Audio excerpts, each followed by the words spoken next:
अगर सावन के महीने में सोमवार पड़ जाए, श्रावण के महीने का सोमवार पड़े और श्रावण के महीने के सोमवार के दिन अगर नाग पंचमी पड़ जाती है और भगवान शंकर को एक कमल आता है श्वेत, एक कमल आता है नीला गुलाबी सा हल्का सा नील वर्ण का, एक कमल हल्का सा नीला जैसा गुलाबी सा दिखता है, वो कमल यदि शिव जी को मात्र एक समर्पित कर दिया जाए, सावन के महीने के सोमवार को पड़ने वाली नाग पंचमी के दिन अगर वो नील निधि के नाम से, हे भोले बाबा आपके जीवन की सारी जितनी निधियां हैं वो नील निधि में समाहित है, और उस नील निधि के भाव से मैं ये कमल दल आपको दे रहा हूं और बाबा को समर्पित कर कर वो कमल दल भगवान शंकर के मंदिर से लेकर आ जाओ, जिंदगी में कभी भूखे नहीं रहना पड़ेगा, सारी निधियां तुम्हारे पास में होंगी, सारी सिद्धियां तुम्हारे पास।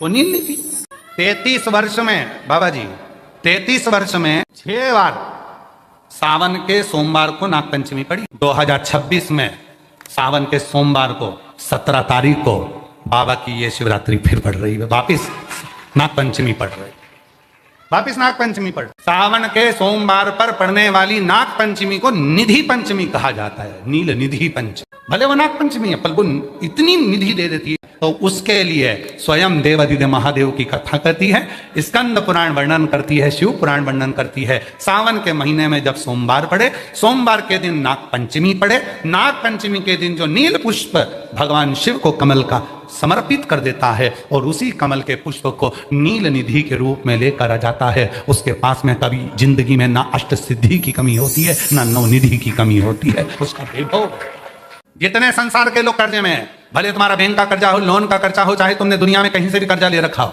एक बार अभी 17 अगस्त को पड़ेगी, सोमवार को नाग पंचमी, 33 वर्ष में ये 7वीं बार आ।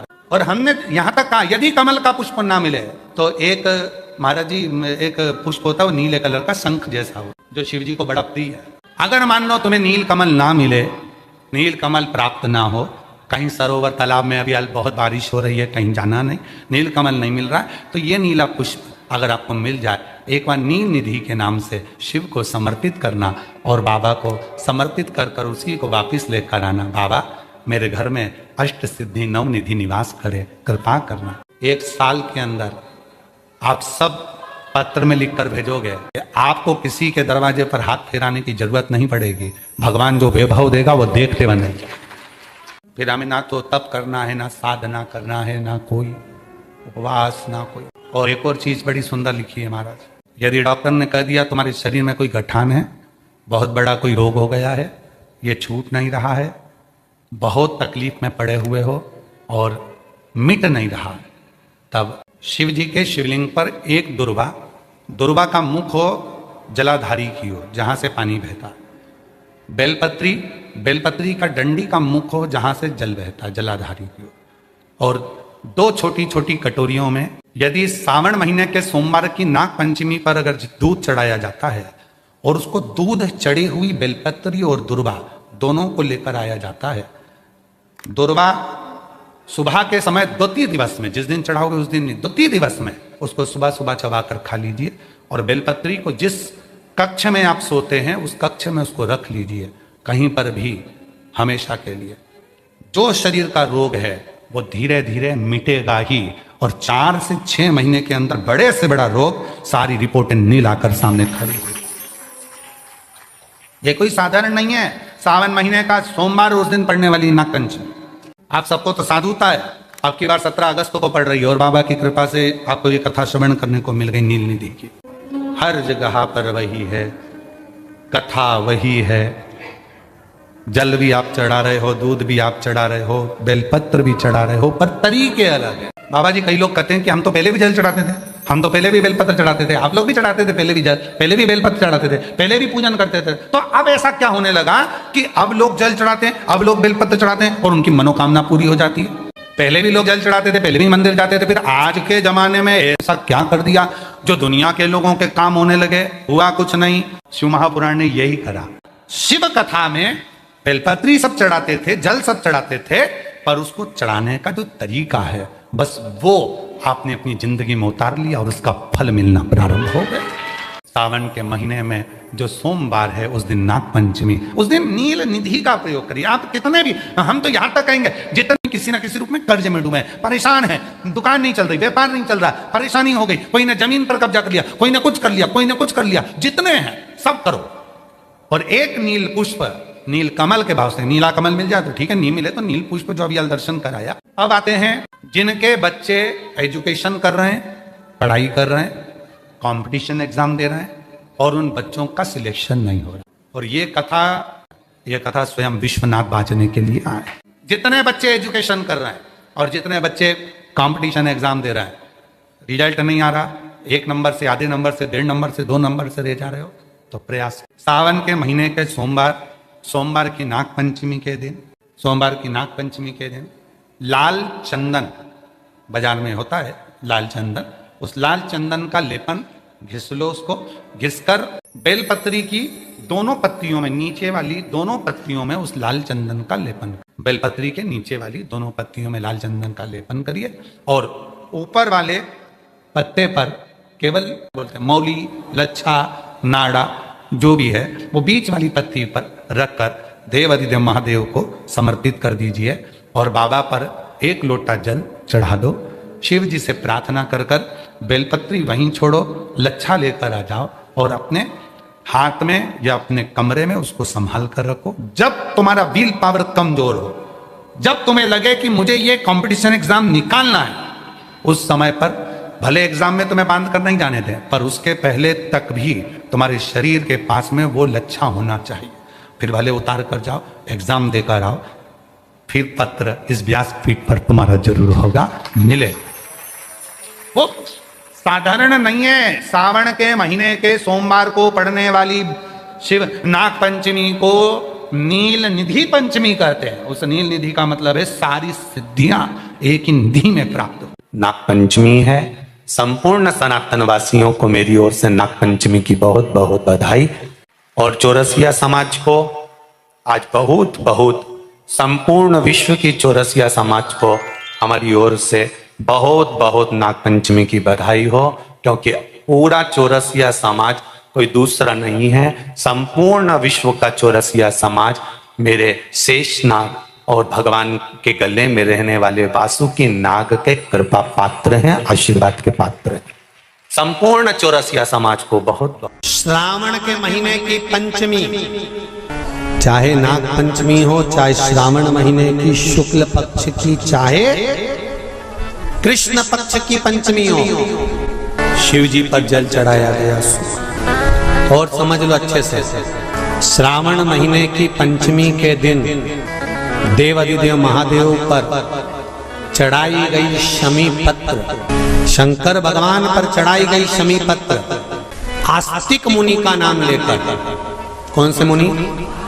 आस्तिक मुनि का नाम लेकर शमी पत्र को वापस उठाकर उसको अपने दरवाजे की चौखट पर कहीं पर भी या द्वार पर कहीं पर भी एक ओर रख देने पर घर के अंदर, बगीचे के अंदर सर्प प्रवेश नहीं करता। ध्यान रखिए, सर्प प्रवेश नहीं करेगा। शमी पत्र समर्पित करने पर, उस शमी पत्र को आस्तिक मुनि का स्मरण करने, कौन से मुनि है?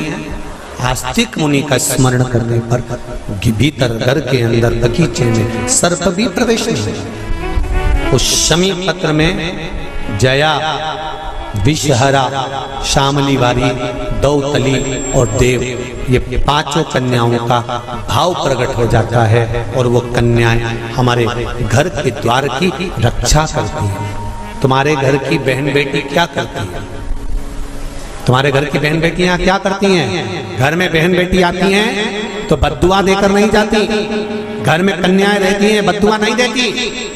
घर की बेटियां जब दरवाजा छोड़कर शादी कर वाले दिन, विदाई के दिन अगर जाती भी हैं तो बेटियां हाथ में धान भरकर फेंक कर जाती हैं कि मेरा मायका खूब फले फूले आगे बढ़े। छापे लगाकर चली जाती हैं कि हमने हमारी जीवन की सारी दौलत, जीवन का सारा सुख अपने मायके में दे दिया है। वो बेटियां तो जया,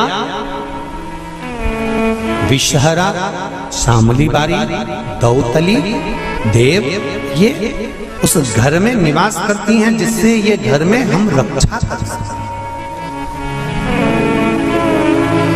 रक्षा कर सकते। श्रावण के महीने की पंचमी, कौन सी तिथि? पंचमी, चाहे वो शुक्ल पक्ष की हो चाहे वो कृष्ण पक्ष की। श्रावण महीने की पंचमी के दिन शंकर भगवान पर जिस जिस परिवार के व्यक्ति का कांवड़ जल हमने बताया है आपको, जरूरी नहीं है कि डंडा बांधकर 2 कावड़ के जल के लोटे लेकर जाओ, आप अपने हाथ में भी 2 पात्र लेकर जा सकते हैं। पंचमी तिथि के दिन हाथ में 2 लोटे जल के, 2 कलश जल के जब हम शंकर भगवान को चढ़ाते हैं तो ऊपर जो कमंडल होता है शिव जी के ऊपर जलधारी होती है, जिसमें जया, विषहरा, शामली बारी, दौतली और देव, शंकर भगवान की 5 बेटियां जिसमें विराजमान होती हैं। जब हम जल समर्पित करते हैं, हमारे पीढ़ी में, परिवार में अगर कोई अधोगति में मर गया होता है, कुंवारी अवस्था में चले गया होता है, गर्भ में मर गया होता है, गर्भ के बाहर निकल कर भी अगर कुंवारी अवस्था में चले गया होता है, तो श्रावण महीने की दोनों पंचमी पर परिवार का अगर कोई एक व्यक्ति भी जल चढ़ा देता है शंकर भगवान पर, तो सर्प की योनि में नहीं पड़ता, जीव मुक्त हो जाता, प्रेत योनि में सर्प की योनि से मुक्त हो जाता।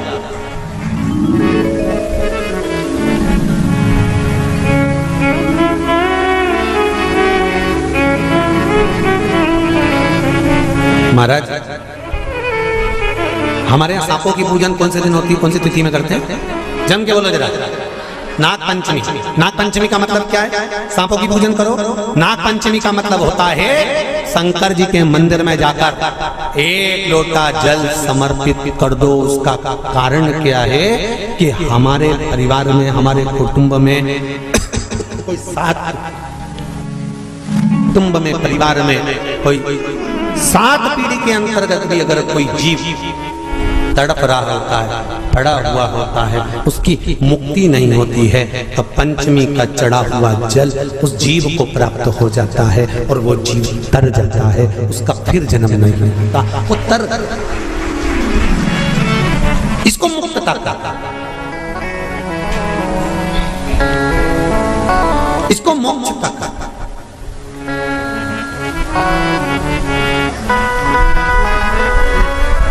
ये मोक्ष, इसी को कहेंगे कि ये मुक्तता।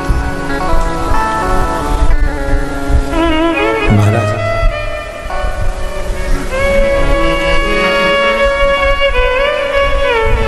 चढ़ाते हो आप लोग पंचमी के दिन, चाहे नाग पंचमी हो, चाहे श्रावण महीने की शुक्ल पक्ष की, चाहे कृष्ण पक्ष की पंचमी हो,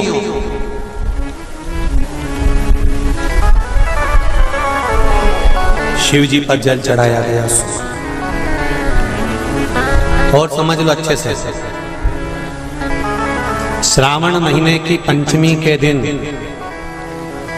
देवाधिदेव महादेव पर चढ़ाई गई शमी पत्र,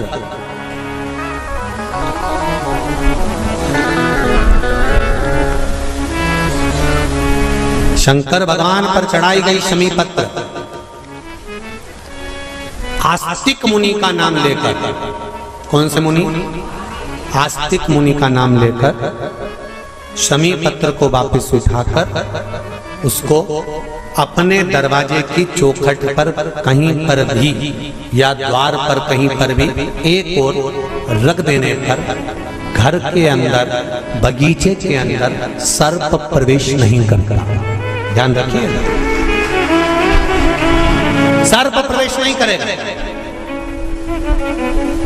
शमी पत्र समर्पित करने पे उस शमी पत्र को आस्तिक मुनि का स्मरण करने, कौन से मुनि है? आस्तिक मुनि का स्मरण करने पर भीतर घर के अंदर बगीचे में सर्प भी प्रवेश नहीं। उस शमी पत्र में जया, विषहरा, शामली बारी, दौतली और देव ये पांचों कन्याओं का भाव प्रकट हो जाता है और वो कन्याएं हमारे घर के द्वार की रक्षा करती हैं। तुम्हारे घर की बहन बेटी क्या करती है? तुम्हारे घर की बहन बेटियां क्या करती हैं? घर में बहन बेटी आती हैं तो बद्दुआ देकर नहीं जाती। घर में कन्याएं रहती हैं, बद्दुआ नहीं देती। घर की बेटियां जब दरवाजा छोड़कर शादी कर वाले दिन, विदाई के दिन अगर जाती भी हैं तो बेटियां हाथ में धान भरकर फेंक कर जाती हैं कि मेरा मायका वो फले फूले आगे बढ़े। छापे लगाकर चली जाती हैं कि हमने हमारी जीवन की सारी दौलत, जीवन का सारा सुख अपने मायके में दे दिया है। वो बेटियां होती हैं। तो जया, विषहरा, शामली बारी, दौतली, देव, ये उस घर में निवास करती हैं जिससे ये घर में हम रक्षा कर सकते, रक्षा कर सकते। श्रावण शिव महापुराण की कथा में, कल की कथा में एक वर्णन आएगा, उसको ध्यान से सुनिए।